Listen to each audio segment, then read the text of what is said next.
You guys didn't know you were coming to a pep rally today, did you? Those kids are celebrating the completion of their urban greening project from our original urban greening program, and we're going to talk just a little bit about that project and how it came to be and some of the obstacles in getting it done. But in the meantime, I'm Polly Escovedo, and I provide the oversight for the various programs that we manage here at the Resources Agency. And I'm going to take just a moment to tell you that in your handout for the PowerPoint, there is a list in the back that has the various programs that we've got coming up. And so I was teasing Secretary Laird the other day. He does not like idle hands, and that's a true statement. So we've got, we're doing the workshops this month for urban greening. Next month, we go out with our solicitation for the Environmental Enhancement Mitigation Program. How many of you are familiar? Very good. So you'll look for that in April. And then we go out round 2 for urban rivers. We'll start the workshops for that in August, I think. August, and then in September, we're going to turn around and start the workshops for the museum program. So we're a busy group. Here we are. This is your green team. And we're here to help you, to assist you until you press that submit button. This is the group that's going to help you to put together a comprehensive application to make you competitive. So why did we start with that video? We're all here. It's not necessarily something that we do this morning, sit through a 3-hour workshop because we had nothing better to do, right? We all have a goal. We all have a vision, and that's to build what? A healthier and more sustainable California. That's our goal here. And so as you sit through 3 hours, we want you to think about, we've already moved on, but we want you to think about the kiddos, right? We want you to think about not only this generation, but the generations that are going to follow, because that's our goal. That's what we want to do. And we're going to throw a lot of statistics at you, a lot of numbers. This program is greedy. We expect a lot from the applicants. We expect a lot from the projects. It's a bit of a complicated program, right? These are cap and trade dollars. We were teasing the other day that all grant programs, when you're dealing with public funds, come with strings attached. This program comes with some ropes, okay? It comes with some ropes. And we want you to understand those. And we're here to help you to get through those. So let's talk a little bit about the project that we just saw. It was a growth experience. It was a growth experience. That project is in a school district, Los Angeles Unified School District. It was awarded in 2012. That was just completed last month. So that tells you the obstacles that they faced in getting this project done. And we in our office, we pride ourselves in taking on the messy and the complicated, right? This one got messy and it got complicated. We're talking about liability insurance. We're talking about bonding. We're talking about that taboo subject, prevailing wage, site control. There were all kinds of things. Attitude, and I can say that because they talked about it at this ribbon cutting. People had to come together and figure out how and figure out the priorities. This had a large community component. The parents drove this. The parents drove this. So there were a lot of obstacles. So at some point a couple of years ago, I took a trip. I was frustrated, and I took a trip. I took a trip across the hallway, and I went to visit Secretary Laird. And I said, I don't cry uncle often. And I told him how we pride ourselves in getting through this. But I said, I feel like it might be time to pull the plug on this project. What I said was, I feel like a fireman. I said, I do nothing but put out fires all the time. And I'm going to tell you what his response was. I'm actually show you. That's what he presented me with. So yes, exactly. So what do you think he was telling me? Keep putting out the fires. He said, you're going to see that project close. We're going to continue this, and you're going to one day go to a ribbon cutting. Now, I didn't believe him at the time, but he's Secretary John Laird, and I did exactly what he said to do. And I did send him a few gloat pictures from this. But this is what we're working for, you guys. This is what we're working for. So at some point, an hour from now, when you're saying, oh my gosh, they want what? I want you to remember that. He reminded me of our goals. He reminded me of what we're working for. And it's my pleasure today to get to remind you of what you're working for, and that's a healthier and more sustainable California. One more story to go with this, and then we'll get to the business at hand. The principal, Miss Leach, she likes to tell the story. She had a student, a male student, and a special needs student, specifically autism. And he was in her office, and he was having a bad day. He was having a bad day. That bad day was getting ready to escalate into a quite severe moment. She had to think fast. She knew she had to diffuse it. She wasn't exactly sure what she should do. And she thought, we have this new urban greening project. I think it still had the hazard, not the hazard tape on it. It was waiting for the ribbon cutting. And she thought, let's just go, and I'm going to take him there. And she did. And he sat there on those new benches because they activated some new space. And he looked out at the grass and the new shrubs, and she could see him visibly relax. My point in telling you that story is, again, we're going to be talking about a lot of data, a lot of methodologies. How do we quantify? But this is a greedy program. We talked about that. Let's not forget those other benefits, those equally important benefits. And health, be it your physical health or your mental health, is also critically important to what? Building a healthier and sustainable California. And this is what's important with this program. So many times we have our project and we're looking for that funding source, and that's fine. But let's be greedy, you guys. Let's look at it all, and let's not forget those other equally important benefits. We're going to talk about things that are threshold, things that you have to do.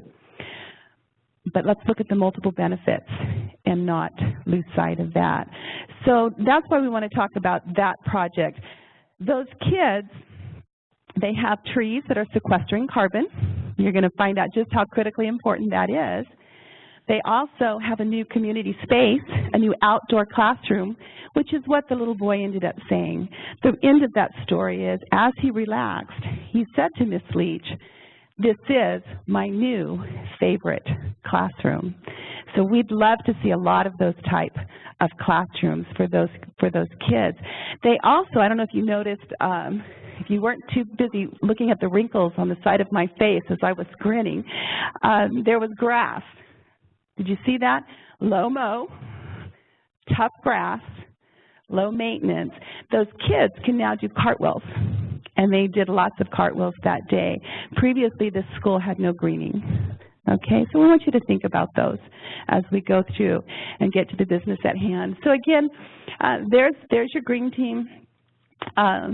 Get to know us, call us. We're approachable.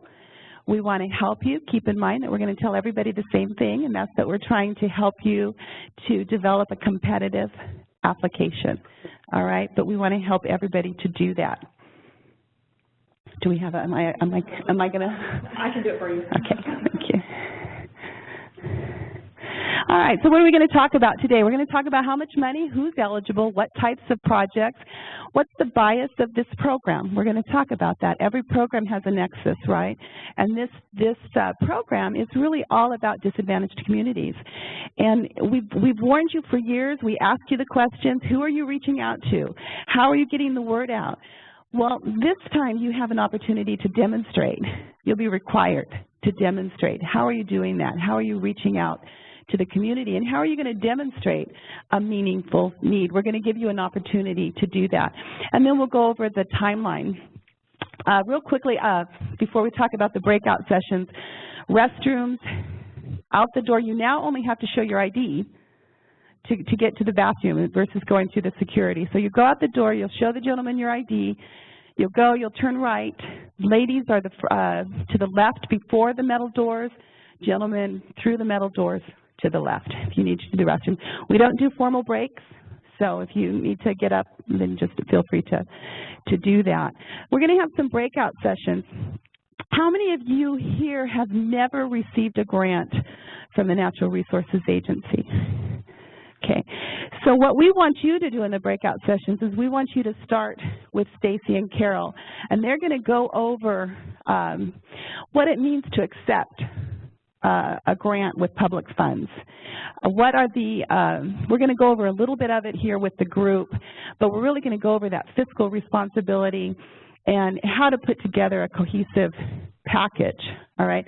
Please start with them. You'll have time to do the other breakout sessions, but we want to make sure that if you've never received a grant, that you start with them. Then we're also going to have a hands-on, Melissa is going to man this table here. We're going to give you an opportunity, if you're not familiar with how to input the data to determine your quantification for your greenhouse gas emission reductions, Melissa's going to give you a chance to enter a couple of projects. I think she's got a trail and one with trees. So take advantage of that. You can play. She's going to have two computers going, and so everybody should be able to have an opportunity to do that. And then we'll also have our typical breakouts with the committee members, all right? So we'll probably go in the back there, and if you've got a project-specific question, we'll probably have two groups going. And you can bounce. You can bounce around. But for those of you who have never received a grant, please start with Stacy and Carol, because they've got some really great tips on how to submit an application.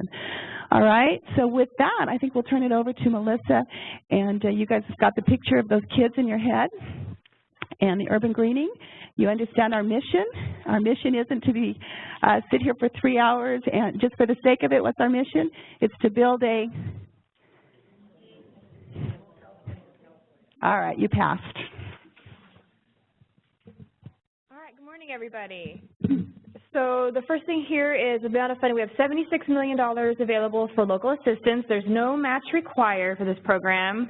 There's no minimum, there's no maximum. Apply for what you need, but also be realistic in what you need. Also, the minimum of 75% of the awarded funds will go to disadvantaged communities as identified in SB 535.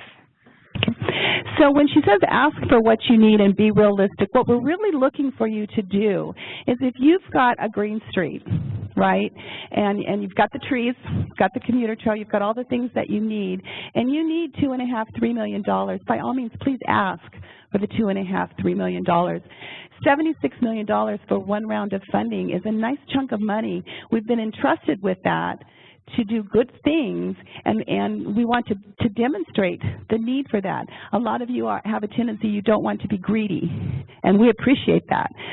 We really appreciate that. But we do want to see completed projects.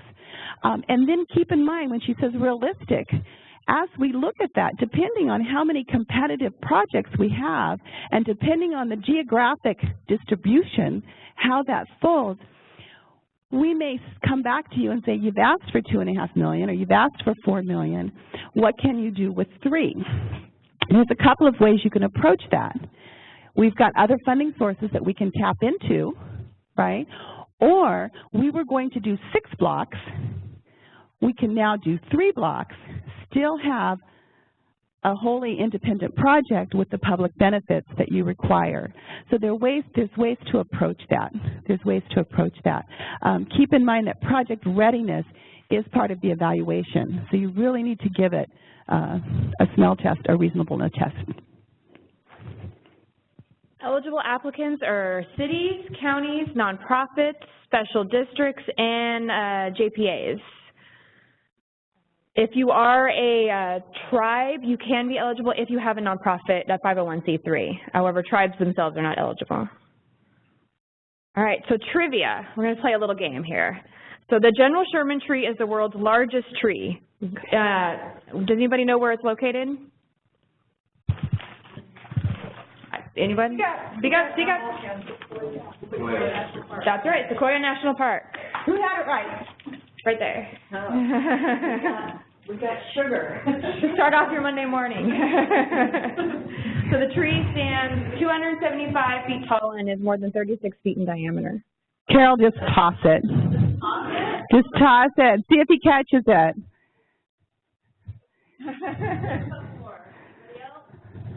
Don't be shy. We learned the hard way to make sure that we have enough candy for everybody. When we first tried this, we handed it out, and some gentleman over to the side, he goes, I knew the answer. I just didn't want to say it out loud. So he got some candy, and then somebody else said, well, I knew it too. So don't be shy. We've got enough candy for everybody. All right, next question. Approximately how many census tracts are in California? A, B, C, or D? 9,000, 8,000, 7,000, Just take it to where the proximity is. Don't be shy. Who said B? Oh, yeah, that's right. 8,000. California has about 8,000 census tracts. Right over there. Oh, thank you. Yeah, now we've got a player. All right. Okay, now I'm going to turn it over to Carol, who's going to talk about some eligible projects and examples. Okay, good morning. Let's see, I'll put that there. So, like Polly said, under this new urban greening program, all projects are going to have to demonstrate GHG reductions by using the quantification, methodology, and calculators that have been provided by ARB. So Melissa's going to be coming up next and going into detail how to use those tools with you. So in order to demonstrate those reductions, all projects must be doing at least one of these three activities. You're either going to be sequestering carbon by planting trees, you're going to be reducing energy by strategically planting trees to shade buildings, or you're going to be reducing commuter vehicle miles by constructing bicycle paths, bicycle lanes, and pedestrian facilities to provide safe routes for travel. So eligible urban greening projects, they're going to demonstrate a net GHG reduction, but they're also going to provide those additional multiple benefits that Polly was talking about. So we've provided some practical examples of projects that are eligible, that will reduce GHGs, but also provide multiple benefits here on the screen. And you'll notice that these projects are similar to the types of projects that we funded on what we call our Urban Greening 1.0. But we wanted to highlight them for you today because they're examples of the types of projects that are also eligible under our new program. So you can be establishing, enhancing, expanding neighborhood parks and community green spaces. You could be doing a green street or a green alley project. You could be doing non-motorized urban trails that are going to provide safe commuter routes of travel. You can be doing greening projects on public lands and on schools, like the project we highlighted this morning at Eagle Rock. So to that note, you noticed that when Melissa went over the eligibility list, school districts aren't eligible, but I'll tell you that they make really good partners. We've had successful school projects in the Compton Unified School District, the Los Angeles Unified School District. In El Monte, we've got a few in the Bay Area that have been quite successful. So don't let the eligibility portion throw you. They make wonderful projects, and it is something that this program is intended to do, is with the schools. And so the last example there, urban heat island mitigation and energy conservation projects. So in projects like these, some of the activities are going to be quantifiable using the tools provided by ARB, but some are not going to be quantifiable, like those water capture components, maybe some nature trails, interpretive, educational elements. Those are still eligible under the program, but they're just not going to be quantifiable. And so like Polly said, we want you to think big and ask for what you need. You know, we can't increase what you're requesting, but we can reduce it if necessary. And by eligible, that means fundable. Okay, it is a fundable component. Okay, so these next few slides are some examples of projects that were completed under our original urban greening program. And like I said, we're highlighting them because they're examples of the types of projects that are eligible under this program as well. So these photos here are from the Manziel Corridor Improvement Project that was completed by the City and County of San Francisco. So they did an enhancement to an existing park. It was McLaren Park. And what they did was they converted 2 vehicle lanes into dedicated pedestrian and bicycle paths, commuter paths. They also planted 70 trees, and they constructed bioswales and other permeable surfaces to capture stormwater and urban runoff. So under the new urban greening program, the quantifiable components would be that reduced vehicle miles with those commuter paths, but also the reducing carbon by planting the trees. And so the other components, the water capture components, those are those non-quantifiable but eligible and measurable multiple benefits. They also had strong partnerships. If ever there was an area that they just excelled in, this is pretty near the perfect urban greening project, okay? They did it all. They activated new space. They had a bicycle coalition. They had the pedestrian coalition. They had a community group. They had businesses. Everybody came together, and they had lots and lots of meetings to get a shared vision for this, and lots of support. It was pouring down rain this day. I know it doesn't look like it, but it was. I don't know why there's blue skies, but they weren't over us, I can assure you. And nobody left. The rain was coming down. We spoke in the rain. There was just so much enthusiasm about it. And after the ribbon cutting, they had another meeting for another phase to start working while they had the community there together. So a lot of good stuff there. But the message to you is, in addition to the quantifiable, they had a lot of community outreach, a lot of support for that. They also, this project connected 2 communities, one severely disadvantaged and one not disadvantaged. And this provided a corridor and provided an access point for that very disadvantaged area. Okay, so this next project was completed by the Sacramento Tree Foundation at Grant Union High School. They planted over 200 shade trees to reduce GHGs, and they also strategically planted trees that are going to shade some of the buildings. She gets a high five. I saw that she was. Yeah. They also removed dark asphalt and replaced it with lighter surfaces to reduce the urban heat island effect, and they constructed bioswales to capture urban runoff and stormwater. So again, in this project, you'll hear me say this over and over, but we're really trying to send the message that the trees to sequester carbon and to provide the energy savings by shading the buildings, those are the quantifiable components. But the other components are eligible and they're measurable. They're just not quantifiable under the program. I was happy you were here. All right, so this is a green alley project that was completed by the Council for Watershed Health. It's called the Elmer Paseo Alleyway Retrofit, and it's in Reseda, California. And they converted an existing paved alley into a community green space. And so as you can see from that photo, it was a real problem spot for flooding. And so the grant project alleviated the flooding by constructing bioswales and a permeable pathway. And they captured and filtered stormwater and urban runoff. So the quantifiable component in this project would be the reduced vehicle miles by that pedestrian pathway, because it provides safe routes to residences, to nearby daycare, and to a nearby local church. So the multiple benefits of water capture and reducing the flood risks, they're eligible and measurable, but again, they're just not quantifiable. So Polly and I were recently just in this area after it got a lot of rain, and it's really performing really well.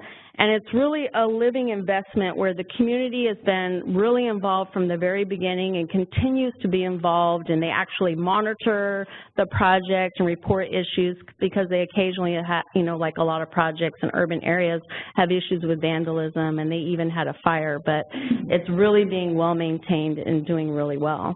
It is. It's a great project and a great example, again, of bringing in the community. The community feels like that this is their project. Now, this was also piggybacked with county, Los Angeles County A funds, I think. So the block before it, they did a project with the homeowners where you had 4 landscapes that you could choose from, xeriscape. And so you just kind of know when you've hit this street because everything looks different. And it's really taken off. And the idea was, you know, hopefully others would model this. And so you can see sporadically folks switching out, and they've got rain barrels and various things. So it's just really, again, one of those projects where the community is very involved in, and they keep their hand in it. There's a gentleman that lives on the corner there that you pretty much, you know, if he's home, he's out to see you before you get out of your car. So they are taking care of it. Something that I was remiss in saying earlier, which may be why you're so quiet, is feel free to ask questions as we go along. Okay, we intend for this to be very interactive. We don't want you to just sit there and listen to our voices and ask the questions at the end. So feel free to ask your questions. We also have several members of our multidisciplinary committee here. So I'm just going to call them out real quick, and I'm not sure I don't know who's here, and we have a couple of new folks. So if you are on the technical committee, stand up and just quickly give your name and where you're from, and I'll pick on you two first because I know you are here. Yeah, here. Brad Warros with the Natural Resources Agency. Barry Trudy with California State Parks. We it? Okay, I know there's more of you here. Brian Mr. Cash likes to call this our Phil Donahue moment. There we go. Good morning, Dahir Nasser with the California Department of Public Health.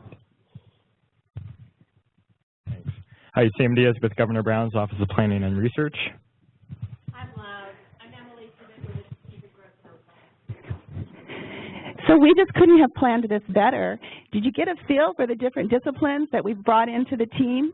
Right? We've got health, we've got planning, we've got the Governor's Office, the Strategic Growth Council, we've got our environmental scientist folks, we've got it all. So we bring this in so that we can really give a broad look to your project and give it as much through the lens as we can so that we're getting the best projects that we can. And you'll have an opportunity to talk to these folks along with program staff later. So is that the committee, are those the folks who are reviewing the proposal? That's exactly right. That's exactly right. We have a few more folks, but they will be reviewing them and giving them what we call the initial score. We give a score to get you to a certain level, then to see if you're going to go on in the competition. And yes, these are the folks.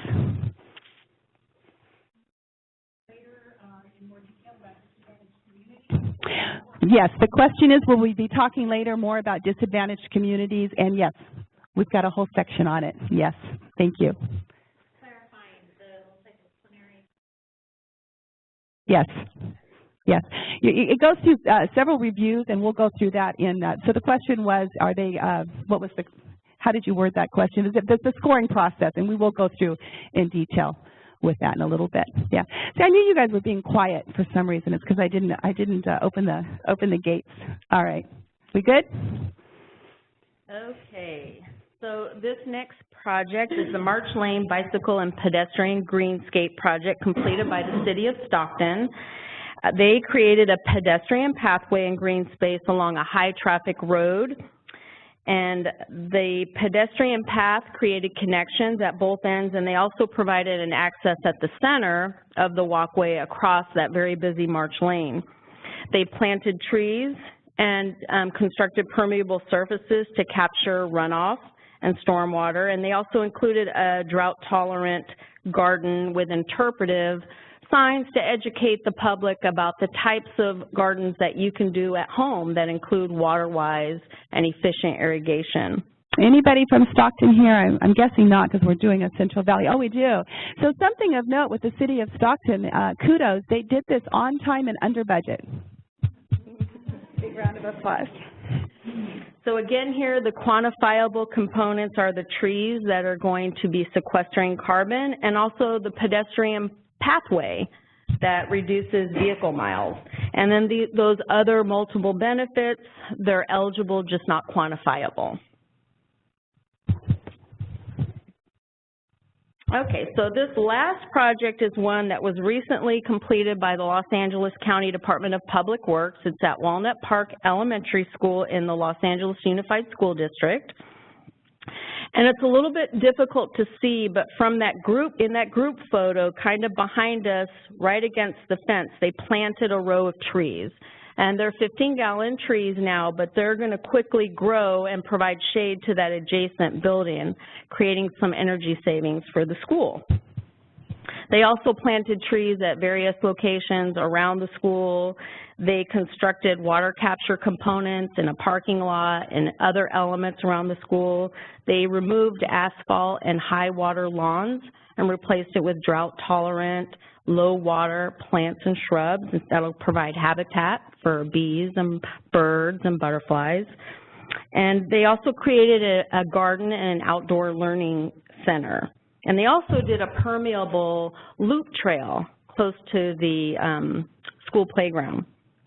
So lots of multiple benefits in this project, with the quantifiable components being the trees to sequester carbon and their energy savings from those trees that were strategically planted to shade buildings. So, and then those water capture and the outdoor education center, those are non-quantifiable. But can anybody tell me why the loop trail would not be quantifiable in this example? Exactly. It's not a commuter trail. It's more of an, recreational outdoor trail. But it is fundable. Fundable and just not quantifiable. So here's your tip. If you are thinking about and you've been scoping out a school that you think needs some greening, there's some components that you need to make sure that you address first. And that is, not only do you need the school district's buy-in, very critical. Without the school district's buy-in, you have no project. But also, we've learned that without the principal's buy-in, you have no project, right? And without the parents' buy-in, you have no project. So as you put these together, those are three components that you really need to make sure. Los Angeles Unified School District, just to also give them some kudos, they did hire a couple of months ago their first landscape architect, and they are excited and enthusiastic about upcoming urban greening projects. We're working on a program with the school district where we would potentially look to be implementing a number of projects in a number of schools. Is each urban greening project a school and an urban greening project? That's a good question. Most likely it's going to be one project per school, and the reason for that is they're done under different, the question was we've got multiple schools that we want to go green. Can that be one project? And we've run into a little bit of issues with that, because keep in mind that you're competing with others. So we have to get away from this idea of packaging our projects under one cover letter. It becomes a equity issue, number one. That aside, we have a few things that kind of help us guide whether it's one project. One is the CEQA document. Is it done under one environmental review? Is it done under one timeline? Is it done under one contract? So is it being done simultaneously? If you're going and doing this school, and then when you're done, you're going to go and move on to this school, and then you're going to go on and do this school, you've got separate projects. If you're dealing with different communities, and you've got different missions and all of that, you've got different projects. We just have to be sure we repeat the question for the online. Yeah. Okay, so if after going through all these examples you don't see your project that you're thinking of, that doesn't mean it's not an eligible project. We're always looking for innovative ideas. So if you have a project and you're not sure if it's eligible, you can send us a one-page concept. And in your guidelines, I think it's page 10, we go over what to include in that one-pager. But the one thing we did forget to leave out is the amount of your grant request. So if you can please, that's not in the guidelines, but if you can please remember to add that to your one-pager. And we know it takes a lot. We ask for a lot of information in our applications, but that's because it's information that we need. So if you're not sure, you may want to take the time to do that one-pager, because if it's not an eligible project, it'll save you a little bit of time. And we're asking for those one-pagers by April 11th because we want to make sure we have time to provide feedback to you before the applications are due, which is on May 1st. Any questions before we move on? Absolutely, please do. That's great question. The question was, can we submit the one page earlier? And the answer is, please, please do. That's great. Let's go to the back first. You were saying different projects. We may have different projects because they're in different areas. So is that you can submit more. Yes. Can I submit more than one application? I've got several projects. Yes, you can do that. Here's where it gets tricky, guys, and this is what the committee's going to look for. Are you talking to each other? Does one community know what the other community is doing? Is it impacting? Should you have coordinated? Should you have collaborated? Should you have prioritized? If the answer to any of those is no, then that's fine. But if there should have been some collaboration, some coordination, so in other words, if you're doing green streets and you want to do a section here and then somebody else is going to do a section over here, a different entity of the city or whatever, what's going on in between? Make sure that you address that. Why certain selections were picked, how you've talked to one another.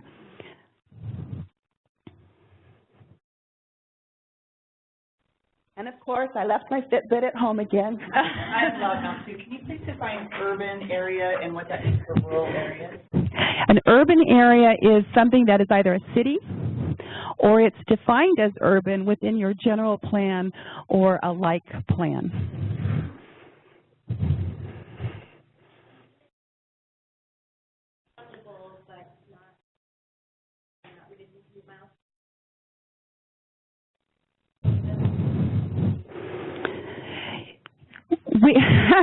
There was a time I would have just said no, but the question was, can we use asphalt for a recreational trail? Sometimes asphalt is the best option, okay? But if that's the case, then the burden is on you to demonstrate to the committee and convince the committee that it is the best option and why. So for the example of Grant Union High School, not all of their material was permeable. However, they directed it and it went into a permeable area. So we're always looking to make sure that there's not a direct runoff from the surface to our waterways. That's our mindset. So now it's your mindset, right? So that's what you're going to think about as you do that. Were there other hands? To clarify on the one-page project concept, that is only if you don't see your project listed here, or is it allowed for any project trying to get a sense of what you think? Good question. Who should be submitting a one-pager? Should it be just those who don't have a project that cleanly fit? No, anybody and everybody's welcome to do one, and we encourage it, especially if you're new to the program, if you're new to state grants. And we can see this program has got a few twists and turns to it. And so by all means, submit a one-pager. Back to your definition of urban, is it just we are incorporated as a county urban? It's up to your plan. If your plan shows that as the urban area, and because we're going to ask for the section of the plan that dictates that. So we're not going to be prescriptive. We've tried to be broad in this area, but it's going to have some reasonableness test, right? So somewhere you need to have a plan that says this is our urban core. So if you've got an urban core and then you've got suburban over here, it's probably not going to fit. Now keep in mind, what trumps that is EnviroScreen 2.0, right? If you're considered eligible under the Disadvantaged EnviroScreen 2.0, then the definition of urban isn't going to apply to you. And Melissa's going to be talking in detail about that in a little bit. Okay. So another thing, let's see, So another thing to keep in mind when you're, coming up with your projects is you want to be sure they're accessible to the community that they serve and that they're going to provide direct benefits to that community. And also, if public access is a part of your project, you want to be sure that the public can easily access the project, that if there's a freeway, there's some walkway that they can get under that freeway. We don't want them to have to get into their cars to get to the project. The whole goal is to get them out of their cars. Train tracks, that's one that people overlook. If there's not a specified trail to go over or under the train tracks and people have to get in their car and drive, then we've kind of defeated the purpose there of walkability, all right? Could a project fund a trail that goes like a crossing or an overcrossing? It absolutely can, yeah, the commuter trails, those are great trails. So the only caution to give you is to make sure that you bring in the railroad company early and then be prepared to, have this, right? We do have one that's making a lot of progress, the Santa Ana Trail in Riverside County. It's taken some years, but the railroad company is around the table and everybody's looking for the best option, so get them involved early, as well as Caltrans folks. A lot of times people don't understand that they're encroaching on Caltrans property. So what we like to tell folks, if you've been to our workshops, you've heard us say this, walk your project. A lot of folks have only ever seen their project on paper. Walk your project. Know if you're getting ready to encroach. Make sure that you've got the permissions that you need to do the project that you want to do. Okay.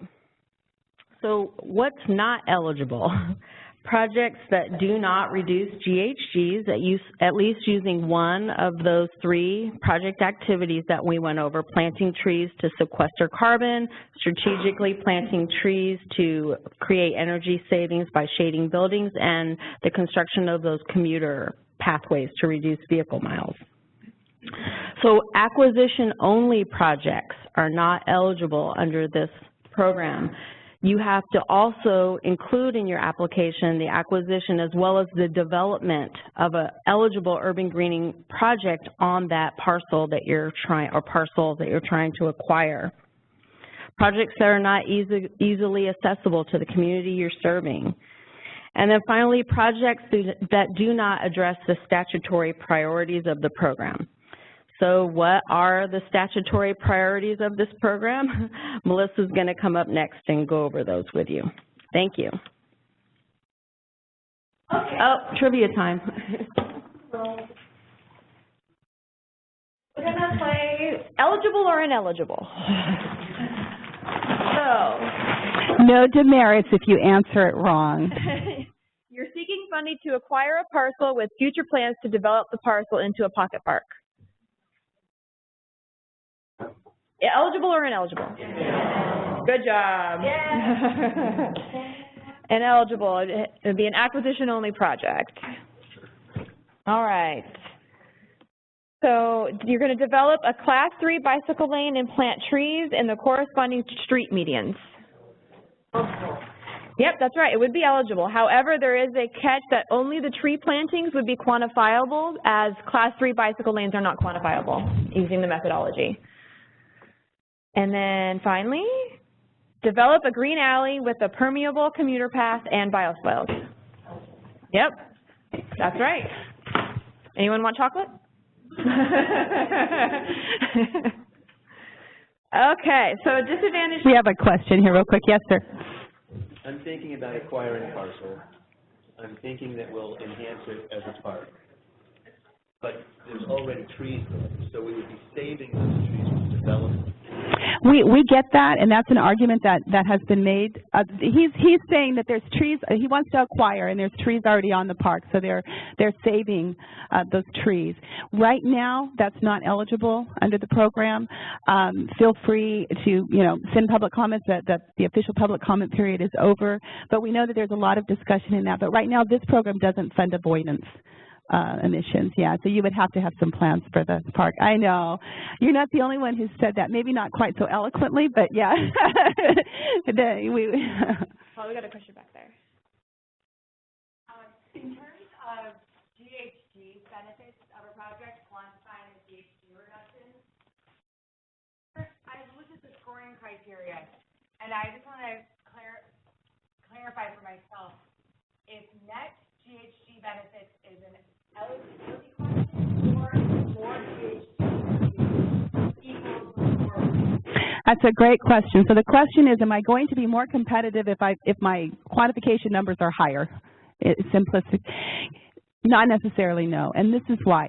Keep in mind that your first competition is against you and the guidelines. It's against you and the guidelines. So it's a threshold.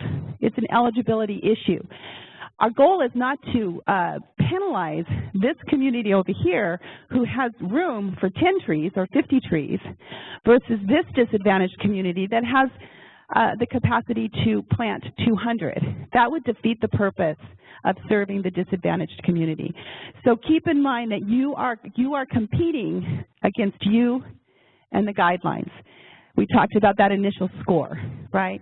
So we'll see how well you do, and then we'll come around, round table, and we'll start looking apples to apples, oranges to oranges. So there is no disadvantage to a community because their project is smaller in scope. Okay, so disadvantaged communities. 75% of the awards will go to projects that meet the requirements of SB 535 as defined by Cal EPA. The projects must be located within the disadvantaged community, provide benefits to the disadvantaged community, and address a meaningful community need. To be considered located within, the 50% or more of the project must be located in a publicly accessible area in the disadvantaged community. The project must also provide benefits to the disadvantaged community using the criteria developed by the Air Resources Board. Criteria includes, but is not limited to, the majority of the trees planted are accessible within a half mile of the disadvantaged community.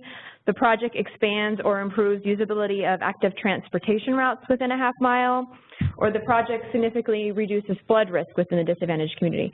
In Appendix D in the guidelines is the complete chart with all of the criteria for providing benefits. Finally, the project must address a meaningful community need. This can be accomplished through support letters, the factors of Cal EnviroScreen, or hosting community meetings to gather input. Like I said before, you can see Appendix D for the full criteria and page 13 in the guidelines for a disadvantaged community eligibility checklist. Projects that address all three of these will be the most competitive. So real quickly, this picture here to my right, this is an at-risk youth organization that did a lot of the labor there. This is the Glendale Narrows River Parkway project. And as you can see, they've taken a lot of pride in doing this project, but this is a great example of a training program where they were using the labor to actually complete the project. The other example is a very low-income area in the heart of the city of Los Angeles, right? So there are two tools available to aid applicants in determining if their project is located in a disadvantaged community. Cal EnviroScreen 2.0 should be used to identify whether the project is located in a disadvantaged community per SB 535. A link to the application is available in Appendix D and B in your guidelines. Please do not Google Cal EnviroScreen to locate the application. The links provided in the guidelines and on our website only highlight the top 25% of the highest scoring census tracts as required by Cal EPA. So if you're using Cal EnviroScreen 2.0 itself, if you Google it, you'll see the entire state in a variety of colors, and it would be very confusing. And we're only looking for the top 25%. So please use the links to the application provided in the guidelines. Furthermore, while using Cal EnviroScreen, Oh yeah, while using, you can use CalEnviro Screen 2.0 to help you identify what was causing your project location to be disadvantaged, or might help you determine a meaningful community need. Another tool available is the California State Parks Community Fact Finder. This tool identifies disadvantaged communities per low median household income. Make sure, when you're using the tool, make sure you check, there's a box on it that's to check disadvantaged community, and you'll see purple highlighting where an area is disadvantaged or not based on median household income. Also, when you try to print out the report, it won't highlight the disadvantaged communities. It's just something the system won't do. So when you print out the map, it won't do it. Just make note of it. Make sure you describe in your application how you're identifying disadvantaged community, and make sure the map that you are printing clearly shows where your project is located. Screenshot. Yeah, that could work too, yes. Yes.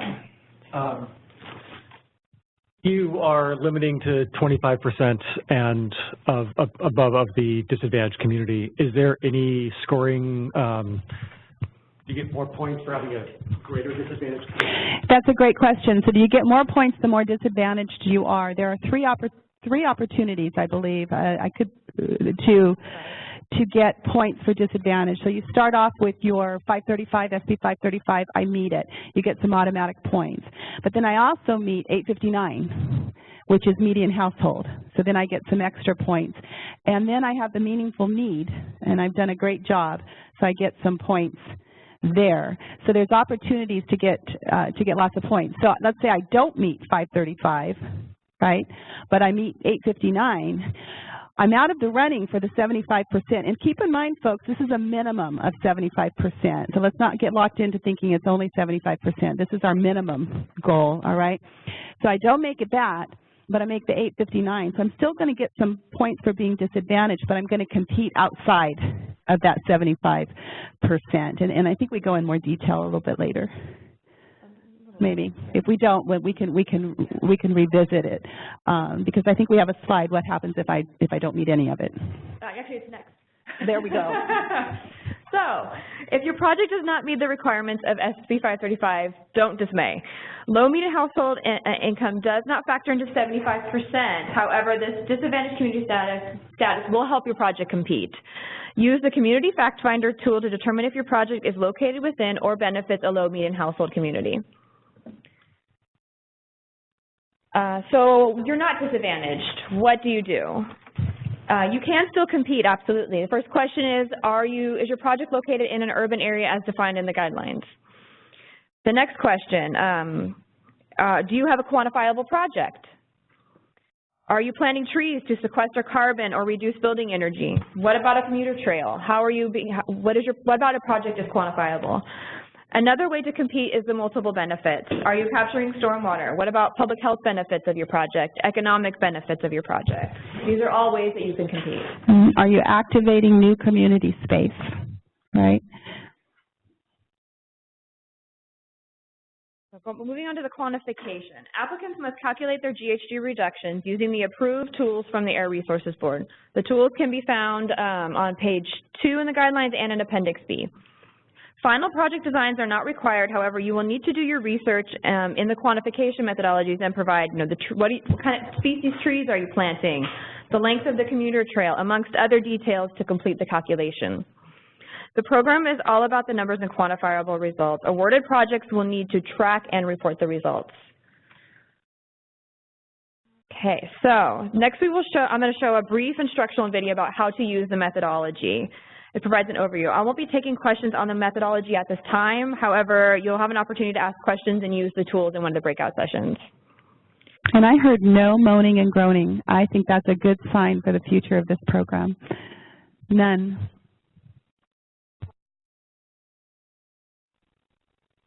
As part of the Urban Greening Grant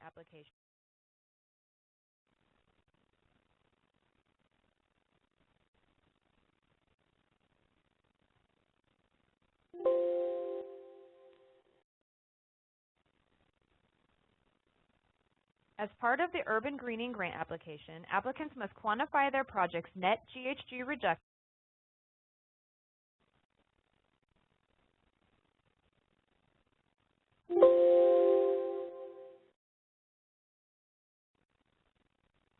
As part of the urban greening grant application, applicants must quantify their project's net GHG reduction using the urban greening quantification methodology, or QM, developed by the Air Resources Board.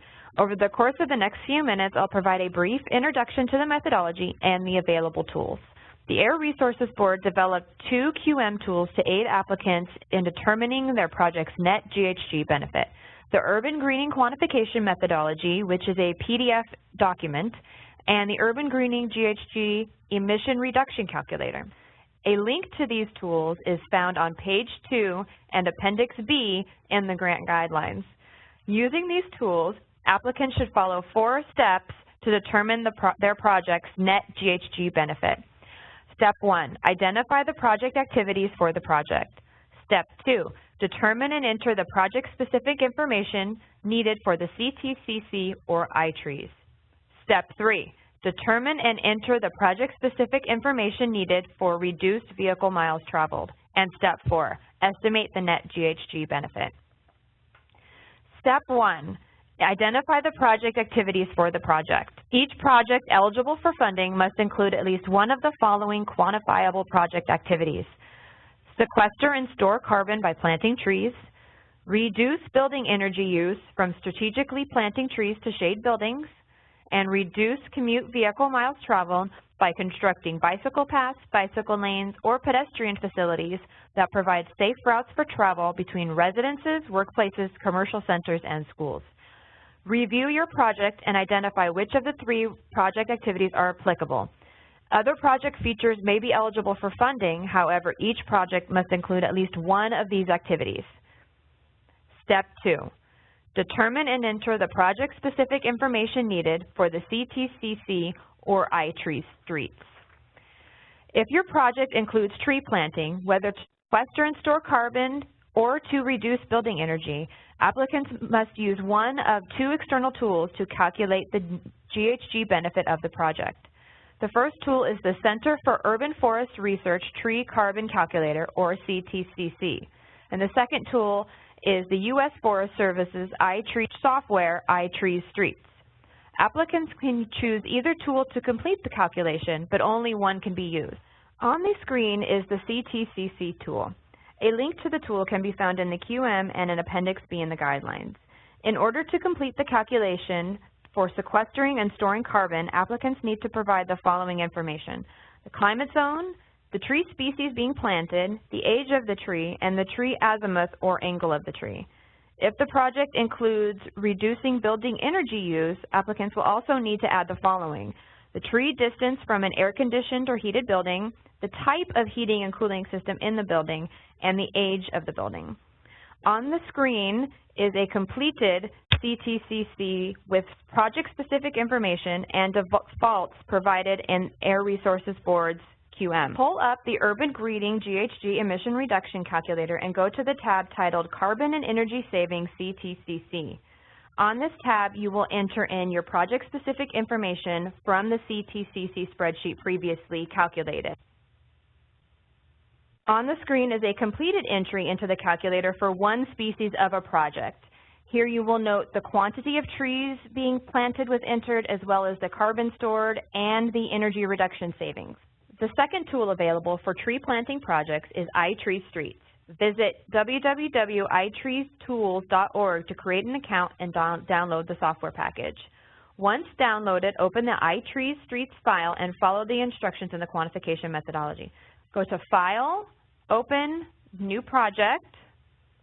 You're going to click Specify, Create New, type in the name of the file, and then you're going to type in the project name.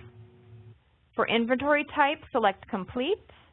The year will be the year the project begins, and you're going to select your climate region. So for this example, I'm going to select Inland Valleys.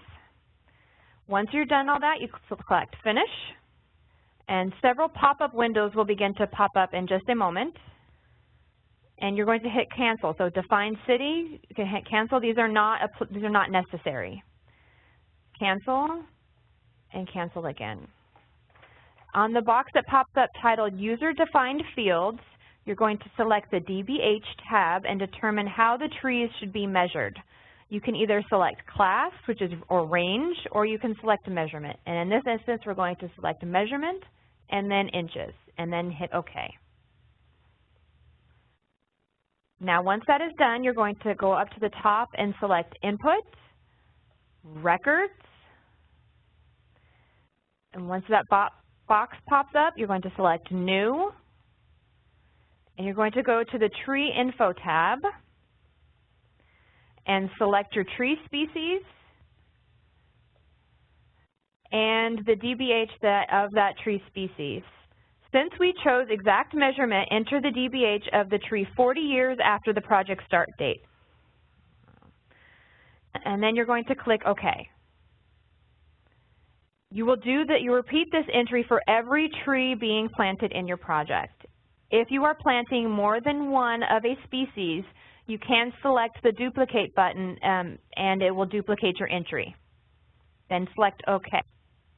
Once you are done entering all the trees to be planted, select Reports, Benefit Cost Analysis, Annual Benefits, and Carbon Stored. This report will give you your information about how much carbon is going to be sequestered in your project. You will take this information and enter it into the GHG emission reduction calculator, which I'll show you in a moment. If your project also features energy reduction use, you will do something similar. You will go back up to Reports, Benefit Cost Analysis, Annual Benefits, Energy, and you will see right here the total electricity that is being reduced for each plant, and you will enter that into the GHG emission reduction calculator as well. On the screen is a completed GHG emission reduction calculator using iTreeStreets. You will see here that there's only one line of entry versus the CTCC, which had multiple, because the CTCC requires an entry per species. Rather, that work is already done for you in iTreeStreets, and you are just entering in the totals from the reports previously shown. Now we will move on to step 3. If your project includes reduced vehicle miles traveled, you will want to go to the tab titled New Bike Ped Infrastructure. The green boxes on this tab are drop-down boxes, as demonstrated here, and the yellow boxes are where you will require entry. Some of the information needed for this tab includes the facility type, and please note that Class 3 lanes are not included in this quantification, so they are not quantifiable. You will also need to know the county your project is located, the project year start, the annual days of operation, the default here is 200, the average daily traffic, the bicycle or pedestrian path length in miles, the population of the city, and the number of activity centers within a quarter mile and a half mile. Now on the screen is a completed calculation done for a project in the city of Los Angeles. Once complete, you'll move on to step 4. Once all calculations are complete in the GHG emission reduction calculator, you will go to the tab titled GHG Summary in the Urban Greening GHG emission reduction calculator. Enter the total amount of urban greening funds requested and the total amount of greenhouse gas reduction funds requested. This includes urban greening plus any other programs. So if you're requesting $700,000 from the urban greening program and $500,000 from another greenhouse gas reduction fund program, you will enter $700,000 in the first line and $1.2 million in the second line. This tab will tell you the project's net GHG benefit as well as the net GHG benefit per dollar. Once complete, upload the Urban Greening GHG emission reduction calculator to SOAR as part of your application. And that's it. Here are a few final thoughts. Make sure you read through the quantification methodology completely before you begin any of your calculations. There are a lot of helpful tips in there and information. Make sure you save your work. The application package includes the Urban Greening GHG emission reduction calculator as well as your CTCC or iTrees worksheets and reports. All of that needs to be submitted as well. If you're still confused, please give us a call. You can reach us at 916-653-2812, or you can send us an email at urbangreening@resources.ca.gov. Good luck. And now you know why we started with the pep rally, right? We have a couple of questions before we finish this. We'll just get them from the online folks, the webcast folks. So they want to know if a renovation of a trail or bringing it up to code, would that be eligible? And it would not be for a couple of reasons. One, there's no new public benefit. They're not creating a reduction. It's already there with the commuter trail. And then also this program doesn't fund maintenance projects. Also, how long would you need to wait for the feedback on your one-pager? We're really hoping to have a quick turnaround. We know that the application process is short, so we're going to try for a week. So get those in. It goes back to somebody's question. Yeah, get them in as soon as possible. And sometimes they're fairly easy to answer, and so we can do that. The question is, are projects to reduce urban heat island by greening medians eligible? Yes, they are with the trees. The trees would be the component.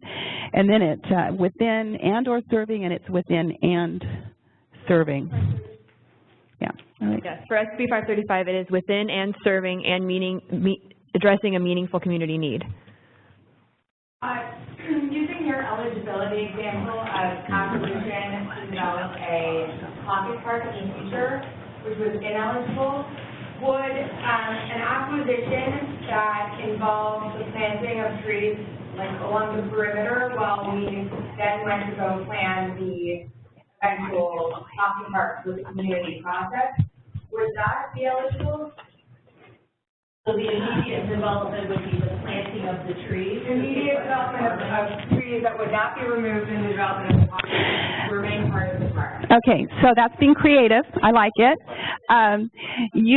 The question is, I'm going to do an acquisition, and my development includes planting the trees. That is the development with future planting. Planting of the trees would be a phase of the future project. It is quantifiable. It would be how competitive it would be, I think, would be the key here. And then you would need to demonstrate that any future development would not impact or eliminate those trees. And then we had a question on tree inventories versus planting trees.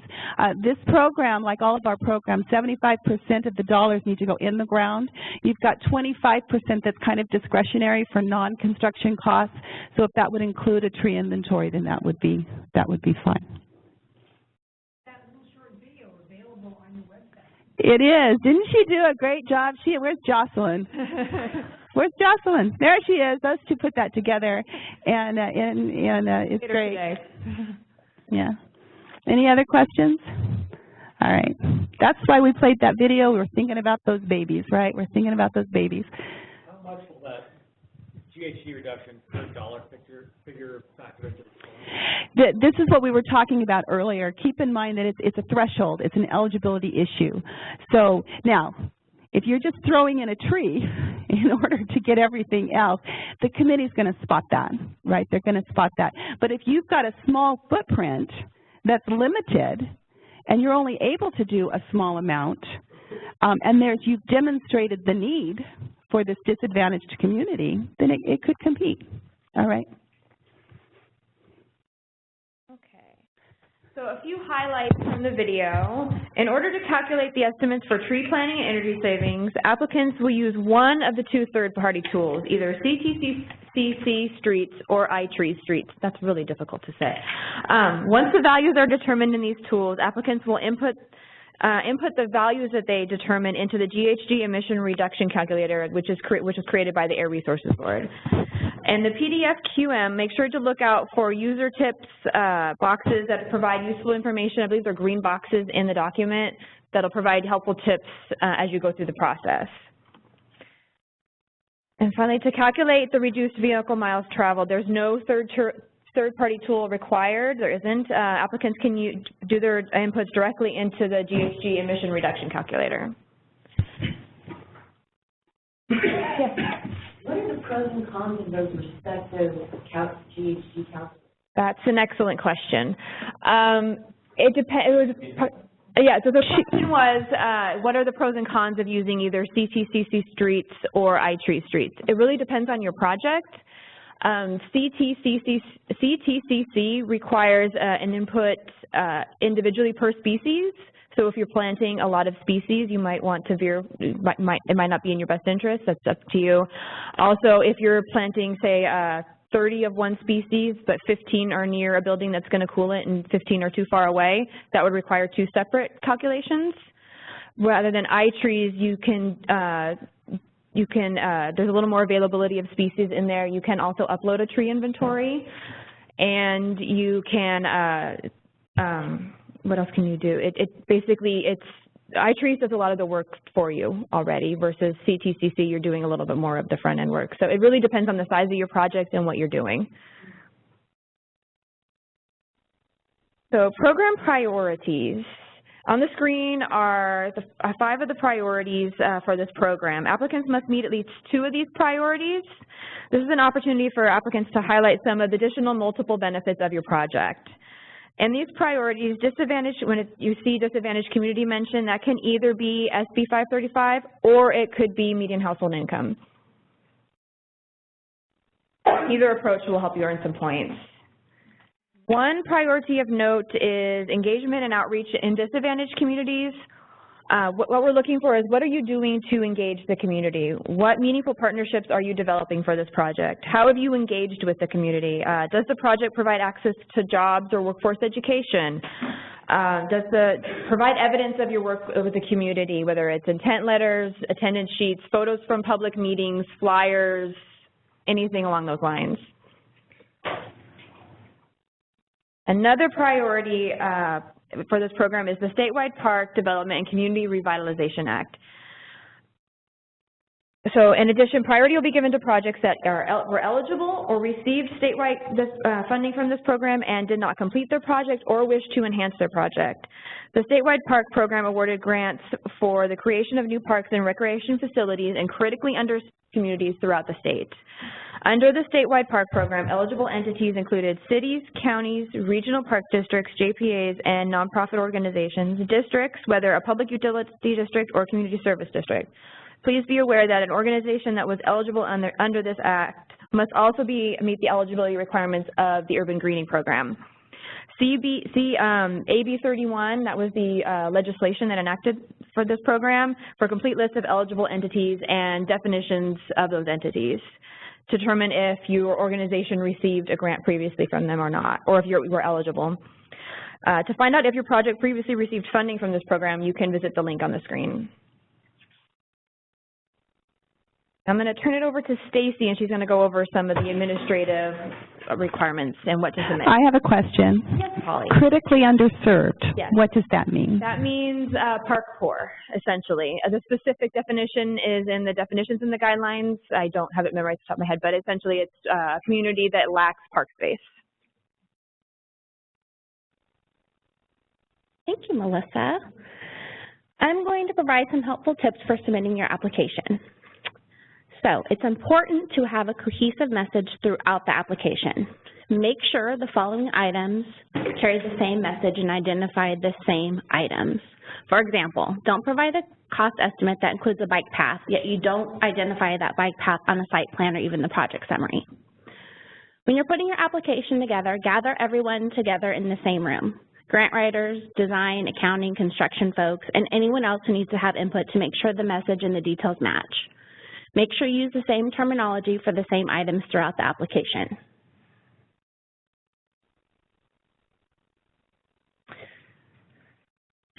On the screen are a few highlights of the items required with your application.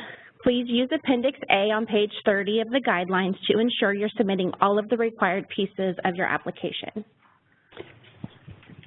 So resolution, this is something from your governing board that says they basically know what you're up to.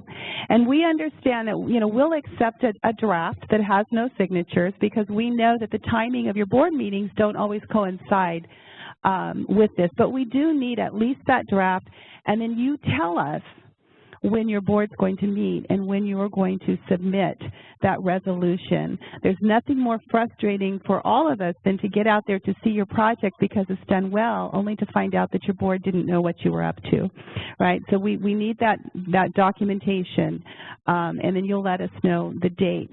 The resolution is, all the certifications in that resolution are required.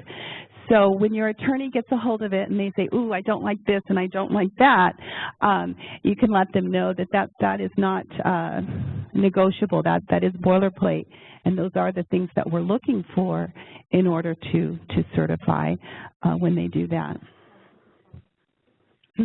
Oh, fiscal sponsor. If you're coming in with a fiscal sponsor, then they would also, there's a resolution for them as well, and the template is in the guidelines. So site control, we talked about that a little bit earlier. Some of you only know your project on paper. So I encourage you to get out and walk your project. Know what you're walking under, what you're having to go over, what you're having to go around. Who not only owns the property, but who has easements that might control what it is that you want to do. We know that getting these agreements in place takes time. We get that.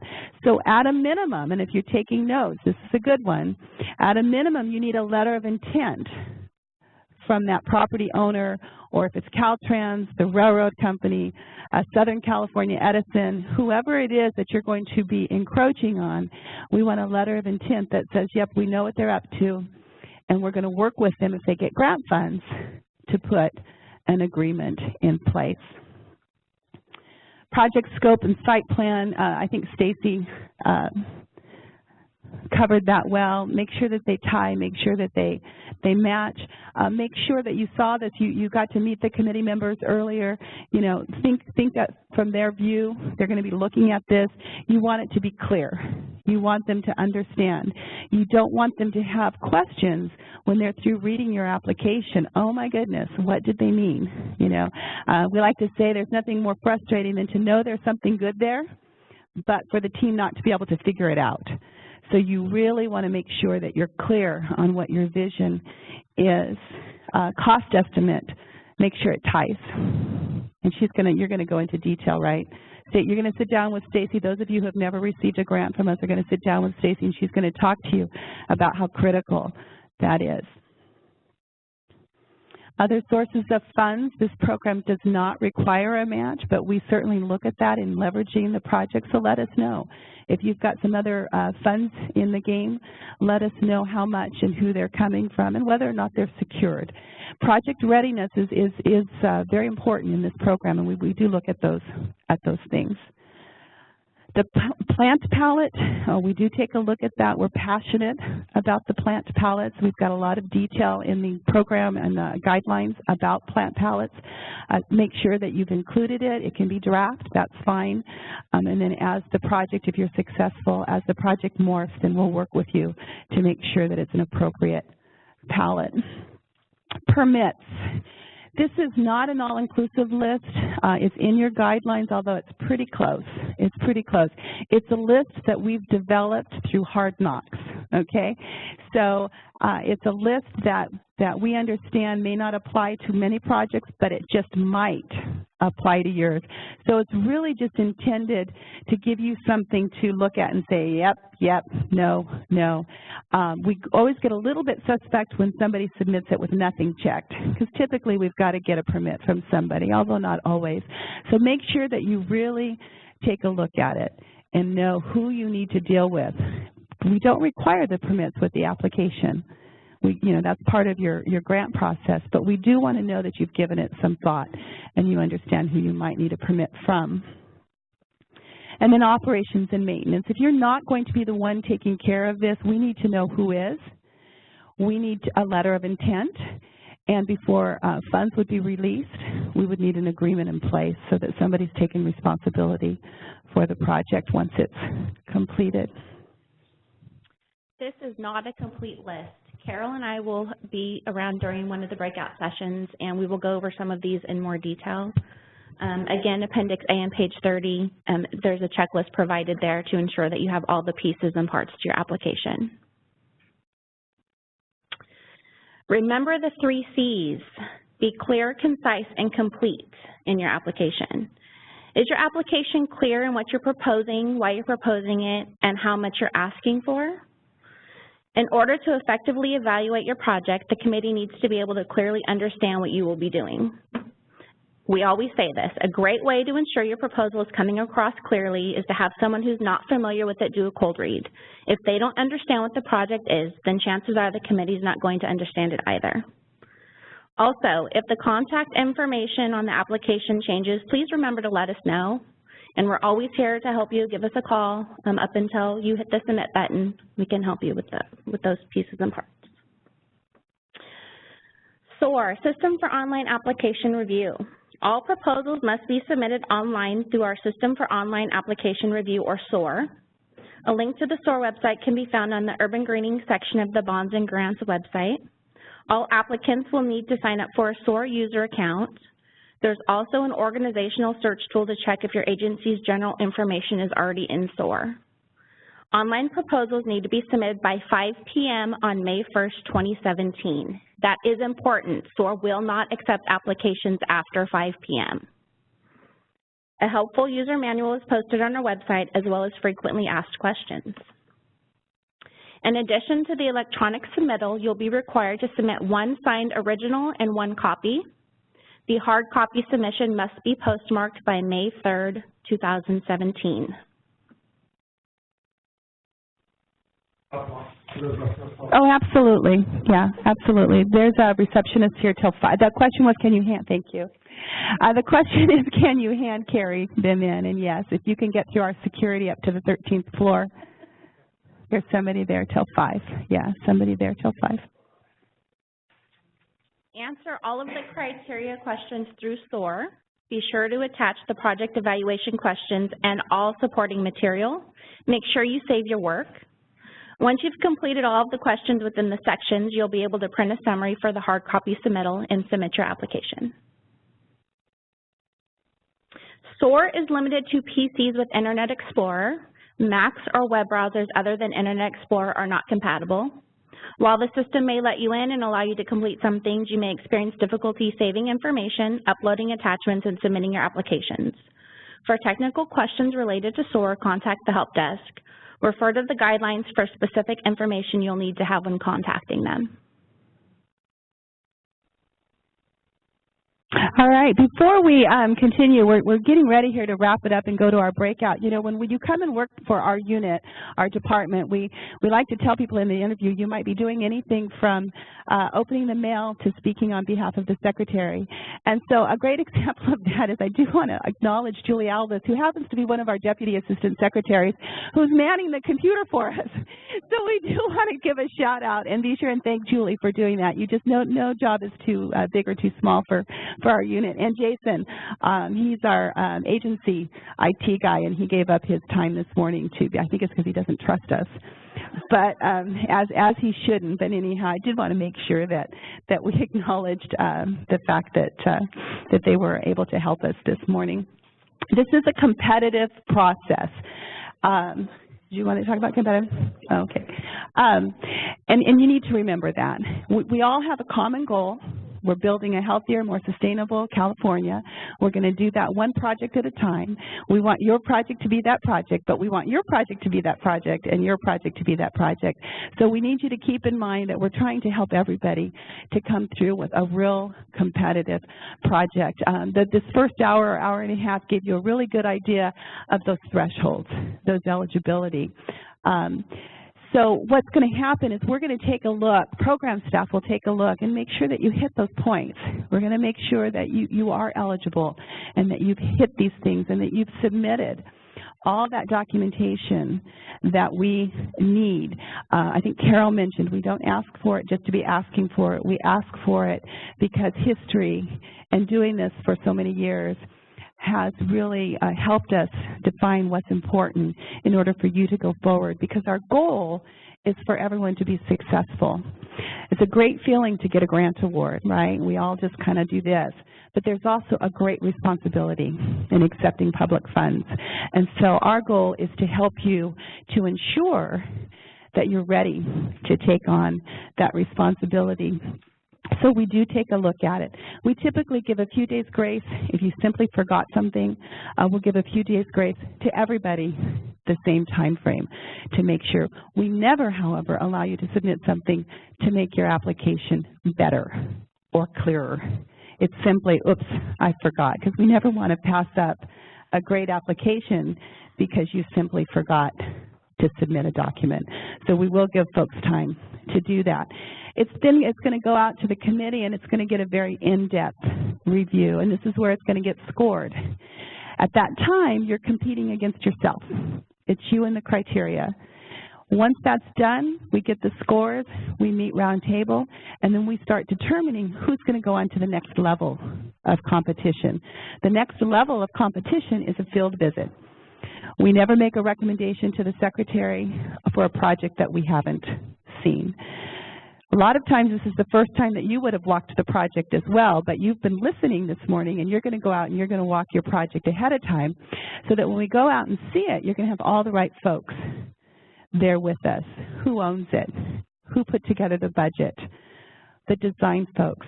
Because sometimes this is the first time that everybody's gotten together and really understand the vision of the project, and a lot of things can be vetted out through that. So that's part of the process. And then we do a final evaluation. We get back together. We compare notes, compare the teams talk, and then we make our final recommendation list to the secretary. And then the funding awards are announced. We are really trying to get these awarded by September. October, that's better. October is a fast-tracked program, but you know that funds, appropriations have a limited time to spend. And so we've really been trying to work hard to get this program off and running so that you've got as much time as we can possibly give you. When should we assume we can start spending money if we are selected? That's a great question. Not until your grants administrator tells you that they're going to fire me from this job. I just see it coming. I just see it coming. The question was, when can they start? If you get an award, when can you start spending money? That would be once you get a grant agreement in place, a fully executed grant agreement. It would be down the road. Yeah, further down. A lot of times it really depends on the entity. It really depends on the entity. It's how fast that you work, because these are developed months before you get the award. So sometimes there's some fine tweaking to go and some work there, but we're pretty responsive, and maybe 60 days, maybe not. It would be really something that you would work out with your grants administrator. You're not going to get me in a public. No, it does, and it's a fair question, and that was a flippant answer. I would say that would be a great goal to work for. It would be dependent upon how complicated your project was. What I like to tell folks, this is the best advice you'll get today, once you know your grants administrator, you get that letter, call them and start working with them immediately, because you can work a lot of things out ahead of time in those conversations that make that very easy. And I didn't mean to be flippant. I thought I was being cute, but I forget I'm on webcast, so I've got to be careful. Is the grants administrator paying for all projects for this, or will it be distributed among natural resources? It'll be distributed among. Will one grants administrator handle all of the urban greening projects? And the answer is no. We have a staff of 7, and we will try to equitably distribute the grants amongst that 7. I'm going to give her the microphone so I don't get yelled at. We can all wait to use the microphone. Does the requirement about when you spend funds also apply to any sort of outside funding you have, or is it just the grant funds? Everybody heard that. But it's dependent. We're only concerned about our grant funds. However, keep in mind, if you're spending other money and you haven't gotten the go-ahead and a signed, executed agreement for these grant funds, there's a risk involved there. So you need to be able to assume that risk.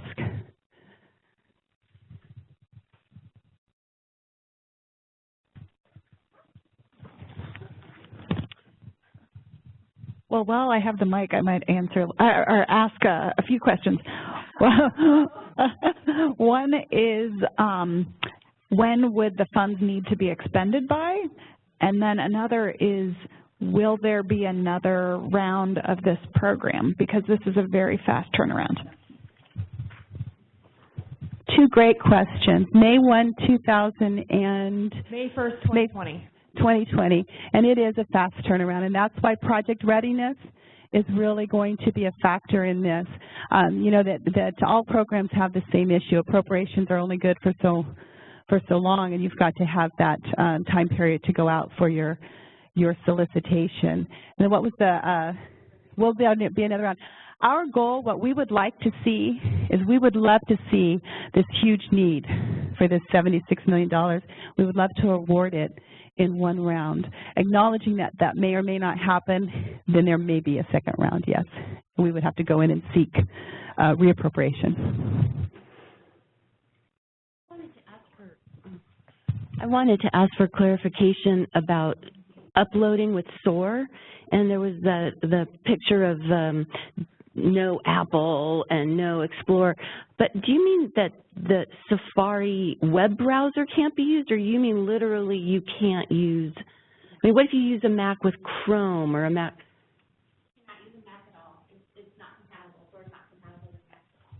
Just to repeat what Stacy just said, that the program is not compatible with Mac at all. You would need to use a PC. Our Internet Explorer is preferred.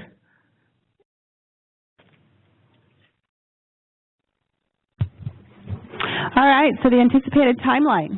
We're starting now.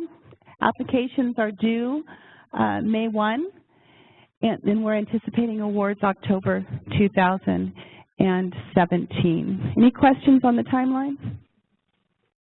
Where within that window might field visits fall?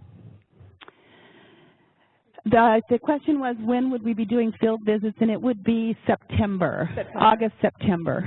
Yeah, August, September. Any other questions? Yes. The very first project you showed, you said that it was awarded 2012, but it just completed. Was there extension? There was a reappropriation with that pot of money, and there was an extension granted, yes. Any other questions?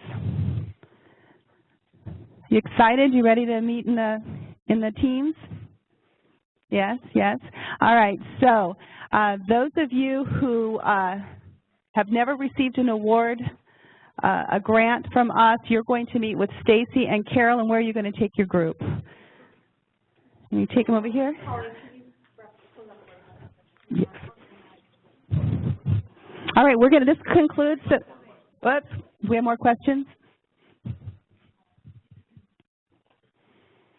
The question is, are sidewalks eligible to connect to the community? Yes, they are. And that was a...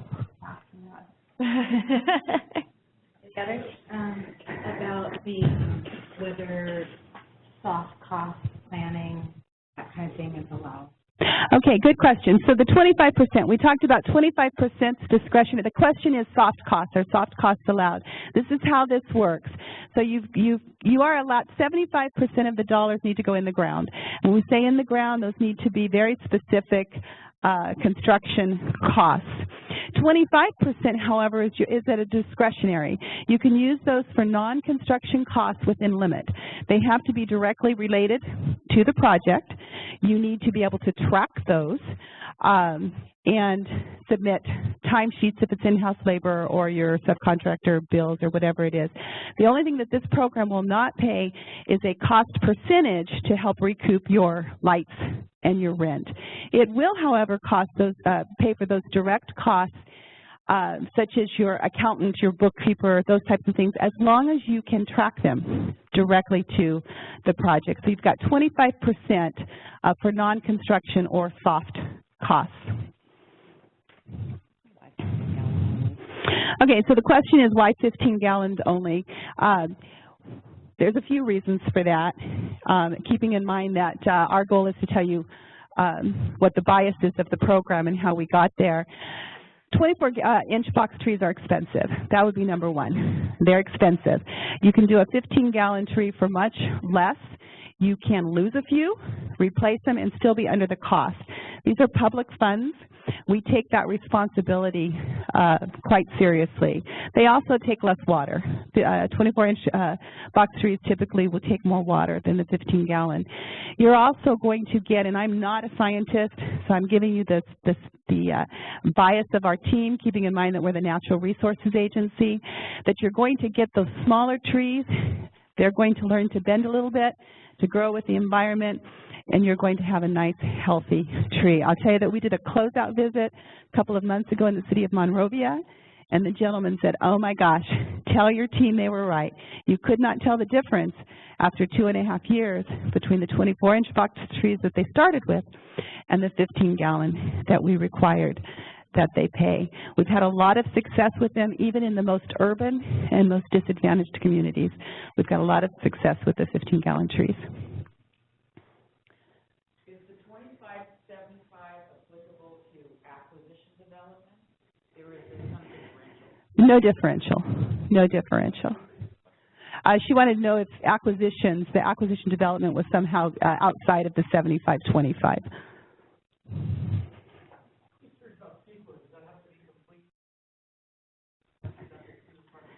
We didn't talk about CEQA. Yeah, what? I know. What? CEQA. CEQA can be done as part of the grant process. We typically allow for about a year. This has a fast timeline, so we're hoping that folks can have it done sooner.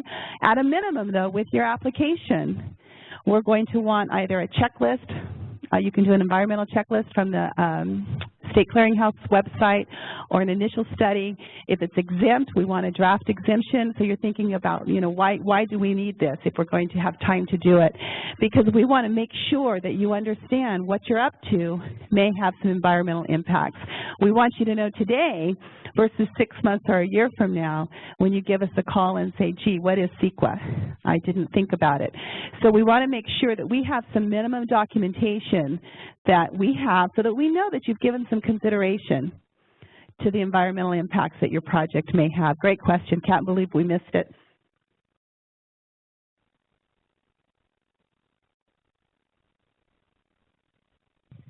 Thanks, Polly. A couple questions. I know a match isn't required, but if an applicant does include funding, other funding sources, can that include in-kind? And then the other question is, for operations and maintenance, how long a period does that have to be in place? So for the other sources of funds, in-kind is great, yes.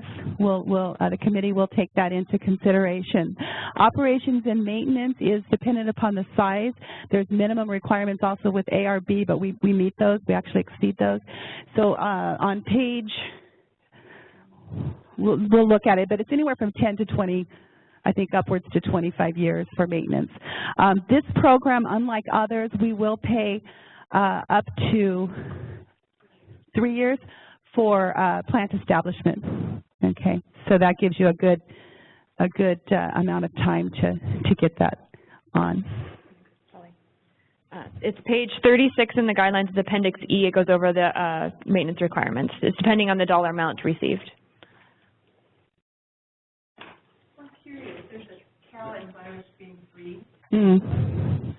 That's a great question. Cal Enviro Screen 3.0 is going through some little tweaks, and it just wasn't ready for prime time for any of the funding rounds this cycle. I understand that for any future funding cycles, it should be, our expert back there shaking his head, should be available. And 3.0 I think is done now, but it's just all programs funded in this year is GRF. Yeah. I understand 3.0 might be out now. I know it was ready. All of the GGRF programs that were funded in this fiscal year, 16-17, are under SB 535. I know that there's also new legislation, so all future GGRF programs will likely use 3.0, and there will be some changes to how disadvantaged communities are determined. I just want to confirm that for a green alley project, that if it's still open to the public to drive on, that we wouldn't be able to quantify the reduced VMTs. Would you repeat this? For green alley projects, if the alleys are still open for vehicular use, we would have to look towards greening, planting trees as our GHG reduction methods rather than reducing VMTs. That's correct. That's correct. So an alleyway, in order for an alleyway to qualify for reducing vehicle miles reduced, you've got to be reducing the amount of traffic. Now, if it's going from a two-way, I know we've had some alleyway projects where you're reducing it. We call them road diets, but this would be within the alley where you're reducing the traffic from 2 lanes to 1, but you also then would have to meet the requirements on what are you connecting. And Melissa will go over that with you, I think, when you do the methodology. You have to have some activity centers within a half mile either side. So there are some ways where I think it could work. Kenny, you just sat in the wrong spot, huh? Oh, sorry, Beth. Look, with the timeline you talked about a few moments ago, with trying to fund them in October and then begin contracting, I would anticipate contracts, execution early 2018, yet you mentioned funding needs to be expended by May 1st, 2020. That contradicts a little bit with what you said that you'd pay for up to about 3 years for establishment. So can you clarify that? You're absolutely right. So 3 years is the maximum. So that's not what we go, that's not our plan to go in and pay for 3 for all of them. 3 years would be our maximum. Typically, we pay for 90 days to a year. So it's going to, this is where you're going to have to look at your project, look at the timeline, and see if you're going to be able to benefit from that 3 years. Yeah.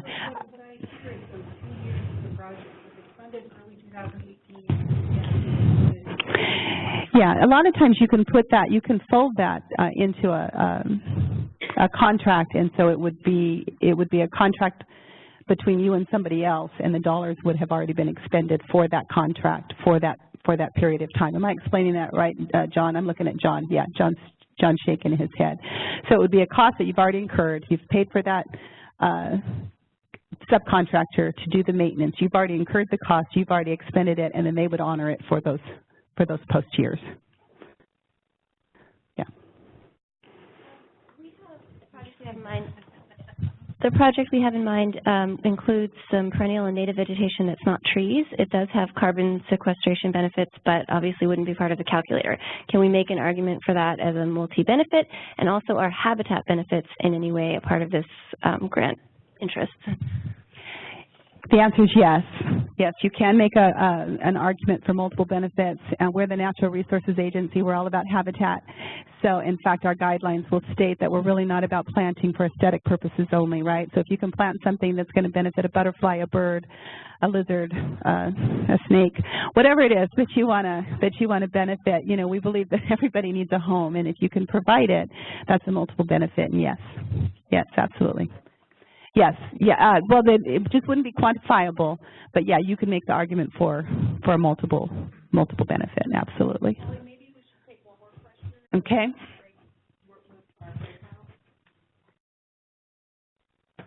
Back to Cal Enviroscreen, I'm seeing here on the guidelines that 25% of the applications will take the Cal Enviroscreen. Let's see, that 25% of the highest scoring on the census tracts. Can you please get into that a little bit more? Our rural county has very clean air, and every time we have to go up against Cal Enviroscreen, we don't fare well at all. So, as far as the 25% itself, Melissa will answer those kind of questions when we do, but you do have that other 25% that folks that don't fall within the Cal Enviroscreen will be competing for. So remember, you've got the Cal Enviroscreen, the 535, then you've got the 859, and then you've still got a substantial pot of money for those that fall outside of that, as long as you're urban. Oh. Do you want to talk about that?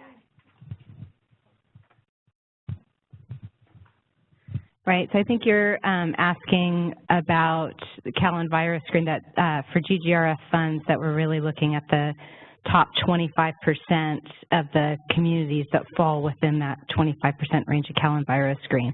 And that's correct. It's true across all greenhouse gas reduction fund programs.